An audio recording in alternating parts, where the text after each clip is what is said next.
Hello दोस्तों, नमस्कार। स्वागत है आपका मेरे यूट्यूब चैनल पर। तो चलिए आज का जो टॉपिक है वो शुरू करते हैं। आज का टॉपिक जो है सुकरात के विचार, unit 1, western political thought, political science, BA fourth semester का जो आज का टॉपिक है सुकरात के विचार का है। इससे पहले पार्ट 3 में जो हमने पढ़ा था वो सुकरात के परिचय के बारे में पढ़ा था। ऐसे ही सुकरात के कुछ पॉइंट्स और पढ़े थे, उनके आरोप क्या लगे थे, उनके शिष्यों ने क्या कहा था उन्हें। तो आज अब जो अगला टॉपिक है उसमें हम सुकरात के विचार के बारे में पढ़ेंगे। सुकरात का जो पहला विचार है उसके बारे में वो कहते हैं, अपने आप को जानो। अर्थात सुकरात का सबसे प्रसिद्ध विचार था ये। उनका मानना था मनुष्य को पहले स्वयं को समझना चाहिए। अपनी कमजोरी, अपनी शक्तियाँ जानना जरूरी है। आत्मज्ञान से ही जीवन जिया जा सकता है। अर्थात सुकरात जो थे वो आप लोग सबको पता है कि ये प्रसिद्ध विचारक थे। उनका मानना था मनुष्य जो है, कोई भी व्यक्ति पहले स्वयं को समझ जाए, यानी पहले अपने को समझ जाए, यानी पहले अपने आंतरिक विचारों को समझ जाए कि उसके आंतरिक विचार या बाहरी विचार कैसे हैं, या बाहरी शरीर, मतलब कैसे भी मान सकते हो उसका आंतरिक और बाहरी स्वरूप कैसा है, वो कमज़ोर है, शक्तिशाली है। अगर ये वो जान गया तो वह बहुत ज़्यादा अच्छा जीवन जी सकता है। यानी अगर वह इस आत्मज्ञान से परिचित हो गया तो बहुत ज़्यादा अच्छा जीवन जी सकता है। इस पॉइंट में सुकरात का यही कहना था। अगर हम इसे उदाहरण के माध्यम से समझें, मान लीजिए कोई व्यक्ति है, वह अपनी कमजोरी जानता है कि हाँ भाई, मान लीजिए एग्जाम को ही अगर ले लें या हम किसी सब्जेक्ट को ले लेते हैं।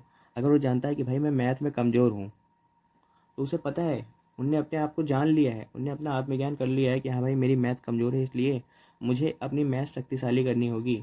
और अगर वह जानता है कि मेरी साइंस काफ़ी तेज़ है, तो वह उसमें थोड़ी ढिलाई बरत कर उसे भी नॉर्मल वे में लेके चल सकता है। सुकरात का कहने का अर्थ ये था, अगर हम आसान भाषा में समझें आज के टाइम में। दूसरा पॉइंट उनका क्या है, ज्ञान ही सद्गुण है। यदि व्यक्ति को सही ज्ञान है तो वह गलत कार्य नहीं करेगा। अज्ञानता ही बुराई का मुख्य कारण है। यह पॉइंट मैंने आपको पहले भी समझाया था पार्ट 3 में, जब मैं सुकरात का परिचय पढ़ रहा था या आपको समझा रहा था, तो उस टाइम में मैंने आपको ये बताया था कि यदि कोई व्यक्ति है उसमें सही का बोध हो जाए और गलत का बोध हो जाए तो गलत काम कभी भी नहीं करेगा। जो गलत काम हो कभी नहीं करेगा। सुकरात का तीसरा विचार क्या है, नैतिकता पर जोर। सुकरात ने नैतिक जीवन को बहुत महत्व दिया है। मनुष्य को सदैव सत्य और ईमानदारी का पालन करना चाहिए। अच्छा बुरा समझना आवश्यक है। नैतिकता आखिर होती क्या है? सबसे पहले तो ये पॉइंट है कि आखिर नैतिकता क्या है। नैतिकता का अर्थ होता है, ये जो नैतिकता है शब्द, इसका अर्थ होता है सत्य और ईमानदारी का पालन करना। अगर हम आसान भाषा में कह दें कि कोई भी व्यक्ति नैतिक है, भाई ये व्यक्ति नैतिक है कि नहीं, तो इसे हम कैसे कह सकते हैं? अगर वह व्यक्ति सत्य है और ईमानदार है, गलत कार्य नहीं करता, आदर्शवादी है, मतलब ऐसे बहुत सारे विचार हैं, इन सबको अगर हम मान ले तो वो नैतिक नैतिक है। वह व्यक्ति क्या है, नैतिक है। तो जो सुकरात जी हैं वो इसी को आधार बनाकर, यानी नैतिकता पर जोर देकर कहते हैं कि अगर नैतिक जीवन, यानी ये जो मैंने अभी बातें बताई हैं, सदैव सत्य बोलना, ईमानदार रहना, इसको बहुत महत्व दिया है उन्होंने। मनुष्य को सदैव सत्य और ईमानदारी का पालन करना चाहिए, इसके बारे में उन्होंने बताया। चौथे पॉइंट में सुकरात ने ज्ञान प्राप्त करने के लिए सुकराती विधि, मतलब उनकी जो ज्ञान प्राप्त करने के लिए एक विधि थी। जैसे आजकल या पहले टाइम में सुकरात के बाद में जो उनके शिष्य थे प्लेटो, उन्होंने अपना ज्ञान कैसे दूसरों को दिया, बुक में लिख के। लेकिन उस टाइम में सुकरात ने ऐसे कोई भी बुक का इजाज़, मतलब बुक नहीं लिखी थी। इनके बारे में इनका परिचय या इनके बारे में इनके विचार इनके शिष्य प्लेटो ने लिखे हैं। ज्ञान प्राप्त करने के लिए प्रश्न उत्तर विधि अपनाई। इसमें व्यक्ति से सवाल पूछा, मतलब सवाल पूछकर स्वयं उसे सही उत्तर तक पहुंचाया जाता है। ये जो सुकराती विधि है, इसमें क्या होता है कि जो सुकरात हैं वो मानते हैं कि ज्ञान प्राप्त करने के लिए प्रश्न उत्तर विधि, जो प्रश्न उत्तर विधि है इसी को सुकराती विधि बोलते हैं। ये बढ़िया है। इसमें क्या होता है, एक व्यक्ति जो होता है उसे सवाल पूछा जाता है और स्वयं को, यानी जो व्यक्ति होता है उसे स्वयं को उस उत्तर तक पहुंचने के लिए बोल दिया जाता है। जैसे बोल दिया जाए कि हाँ भाई, क्या पृथ्वी गोल है, या क्या आज का खाना स्वादिष्ट है। मान लीजिए आज का खाना स्वादिष्ट है, तो अगर मैं बोल दूं कि हाँ भाई ठीक है, या ऐसा कुछ भी, अगर मैंने सवाल पूछा और मैं ही बोल दूं तो नहीं। लेकिन अगर वो व्यक्ति खुद सोच रहा है कि हाँ भाई उसमें नमक सही था, उसमें तेल सही था, इस प्रकार से अगर वो सोच रहा है, उस उत्तर तक पहुंच रहा है, तो यही उनकी सुकराती विधि है। इसमें सोचने की क्षमता बढ़ती है। अगर ऐसे कोई भी व्यक्ति सवाल करता है तो उससे सोचने की क्षमता बढ़ती है और सत्य स्पष्ट होता है। आखिर सत्य क्या है, यह स्पष्ट होता है। अगला पॉइंट क्या है? सुकरात का पांचवा विचार यह है कि उनका पांचवा विचार अज्ञानता का सिद्धांत है।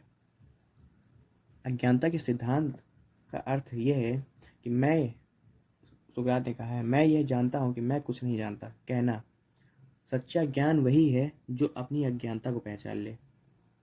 इसमें सुकरात जी ये कहना चाहते हैं कि कोई व्यक्ति है, वो सब कुछ जानता है लेकिन वो कुछ नहीं जानता। मतलब वो सब कुछ जानते हुए भी ऐसे भी कुछ टॉपिक्स हैं जिनके बारे में वो नहीं जानता। सच्चा ज्ञान क्या है? सच्चा ज्ञान क्या है? मतलब वो सब कुछ जब जान पाएगा जब वह व्यक्ति अज्ञानता को पहचान ले, यानी अपनी अज्ञानता, यानी उसमें क्या कमियां हैं उनको भी पहचान ले, तो वह व्यक्ति समझ जाएगा कि हाँ भाई सच्चा ज्ञान क्या है।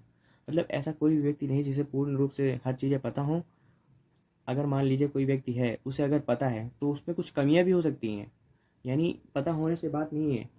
यह व्यक्ति के अपने मानवीय स्वभाव को भी दर्शाता है कि अगर कोई व्यक्ति अपने आप को समझता है कि हाँ भाई मैं बहुत ज़्यादा बुद्धिमान हूँ, तो उसमें कमियां भी होंगी।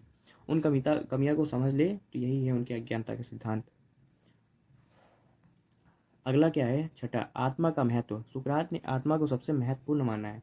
उनका मानना था कि शरीर नश्वर है लेकिन आत्मा अमर है, इसलिए आत्मा की शुद्धता और विकास जरूरी है।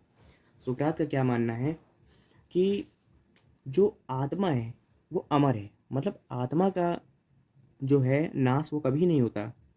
मतलब आत्मा का विनाश कभी नहीं होता। आत्मा जो है हरदम अमर रहती है।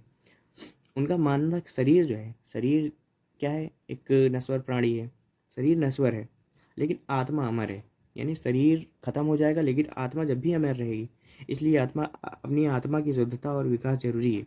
उनका कहना था यदि सभी शरीर जो है वो नश्वर है और वो खत्म हो जाएगा, तो अपने आत्मा को शुद्ध करो, क्योंकि वह क्या है, उसका विकास हरदम होता रहेगा और वह हमेशा जिंदा रहेगी। सातवां पॉइंट क्या है? सत्य, न्याय और कानून के प्रति निष्ठा। सुकरात हमेशा सत्य के पक्ष में रहे। उन्होंने अन्याय के सामने झुकने से इनकार किया। मृत्युदंड मिलने पर भी उन्होंने सत्य का साथ नहीं छोड़ा। अब इसमें पॉइंट में क्या कहना चाहते हैं? उनका जो सातवां विचार है, सत्य, न्याय और कानून, इस पे क्या है कि सुकरात जो है हमेशा सत्य के पक्ष में रहते थे। उन्हें पता था, जब उनकी विष पान कराया जा रहा था तो उन्हें पता था कि हाँ भाई मैं जो है सत्य बोल रहा हूँ। लेकिन अगर मैं यहीं पे कह दूँ कि हाँ भाई मैं आज से आपकी बात मानूंगा तो मैं छूट सकता हूँ, लेकिन उन्होंने ऐसा नहीं किया, क्योंकि वो जानते हैं कि हाँ जो मैं बोल रहा हूँ वो बात सत्य है, इसलिए मैं सत्य का पालन करूँगा। उन्होंने अन्याय के सामने झुकने से इनकार कर दिया। उन्हें पता था कि मैं जो बोल रहा हूँ या मैं जो कर रहा हूँ वो सत्य है, यानी वो न्याय है। लेकिन जो और भी न्यायालय, मान लीजिए एथेंस की न्यायालय क्या थी, वो उन्हें गलत बता रही थी कि आप लोग क्या कर रहे हो, जो हमारे देवी देवता हैं उनकी पूजा मतलब नहीं कर रहे हो और युवाओं को भड़का रहे हो, ये सब गलत है। तो उनका कहना था कि मैं सही कर रहा हूँ, लेकिन उन्होंने जो न्यायालय है उन्होंने गलत कहा, तो उन्होंने अन्याय कहा है। सुकरात ने उस बारे में क्या कहा है, ये मेरे साथ अन्याय हो रहा है। मतलब एक बार मैं अगर कह दूँ आपसे कि अगर मान लीजिए सुकरात ने कहा कि अन्याय हो रहा है, तो उन्होंने अन्याय के सामने क्या किया है, झुकने से इनकार कर दिया है। मतलब अन्याय हो रहा है उनके साथ, उन्हें विष-पान दिया जा रहा है, लेकिन जब भी उन्होंने झुकने से मना कर दिया, उन्होंने कहा कि अगर मैं इस विष को पी लूँगा तो मेरे विचार जो है हमेशा के लिए अमर हो जाएंगे। अगर मैं इस विष को नहीं पीऊँगा तो मेरे विचार यहीं पे दब जाएंगे, लोग मेरे बारे में सोचना छोड़ देंगे। उनका आखिरी जो सत्य और न्याय कानून के संबंधित उनकी निष्ठा है, उसका अगला विचार यह है, मृत्युदंड मिलने पर भी उन्होंने सत्य का साथ नहीं छोड़ा। उन्हें मृत्युदंड यानी विषपान, जो अभी तक मैं बता रहा हूँ, विषपान मिल गया। न्यायालय ने उन्हें, एथेंस की न्यायालय ने उन्हें बोल दिया कि भाई तुम्हें विषपान पीना है और मृत्यु को प्राप्ति करना है। लेकिन उन्होंने जो उनके मापदंड थे, उन्हें सत्य बोलना, उसको कभी नहीं छोड़ा। वो यहाँ पे कह सकते थे कि भाई ये सब जो है मैं छोड़ रहा हूँ आज से, मुझे छोड़ दो, लेकिन उन्होंने ऐसा नहीं कहा।